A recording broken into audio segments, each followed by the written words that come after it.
ज्ञानाचे धडे देणाऱ्या आणि विद्यार्थ्यांना नेहमी खरे बोला, गैरवर्तन करू नका अशी शिकवण देणाऱ्या शिक्षकांनीच बदलीसाठी खोटी दिव्यांग प्रमाणपत्र जोडल्याचं उघड केलं आलंय।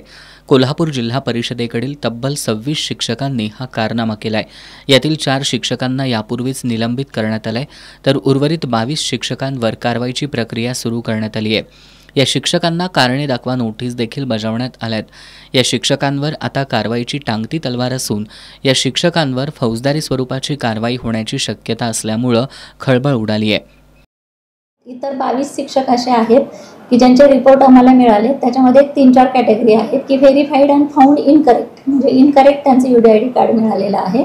दुसरी एक कॅटेगरी अशी आहे की त्यांनी डिॲक्टिवेट केलेले आहेत UDID कार्ड, किंवा अजून एक कॅटेगरी आहे की UDID कार्ड त्यांनी सरेंडर केलेलं आहे। तिसरी एक कॅटेगरी आहे की UDID कार्ड त्यांचं रेकॉर्ड नॉट फाउंड।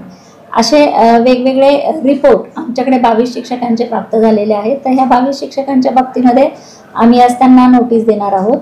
आज आमची नोटीस गेल्यानंतर नैसर्गिक न्यायतत्वाने त्यांचा खुलासा घेणं आवश्यक असल्यामुळे त्यांचा खुलासा आल्यानंतर त्यांच्या खुलाशामध्ये जर काही तथ्य असेल तर तो मान्य अमान्य करणं ह्याच्यावर निर्णय होईल आणि मग पुढील जे काही कायदेशीर कारवाई आहे किंवा प्रशासकीय कारवाई आहे ती आमच्याकडून केली जाणार आहे। बदलीमध्ये दिव्यांग शिक्षक आणि दिव्यांग मुलांचे पालक यांना सवलत दिली जाते। या सवलतीचा फायदा घेण्यासाठीच काही शिक्षकांनी हा उपद्व्याप केलाय। या संदर्भात शासनाकडे मोठ्या प्रमाणात तक्रारी आल्यामुळे 16 जून 2025 रोजी सर्वच दिव्यांग प्रमाणपत्रांची तपासणी करण्याचा निर्णय घेण्यात आला होता। त्यानुसार जिल्ह्यातील शिक्षकांकडील दिव्यांग प्रमाणपत्रांची तपासणी सुरू होती। जिल्ह्यातील 356 शिक्षकांनी दिव्यांग प्रमाणपत्र सादर केली आहेत।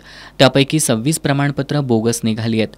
या शिक्षकांवर आता निलंबन, फौजदारी स्वरूपाचा गुन्हा दाखल करणं, त्यांच्या गैरकृत्याची ग्रामविकास आणि दिव्यांग कल्याण विभागाला माहिती देणं, तसंच संबंधितांचं UDID कार्ड रद्द करणं यासारख्या कारवाया केल्या जाणार आहेत।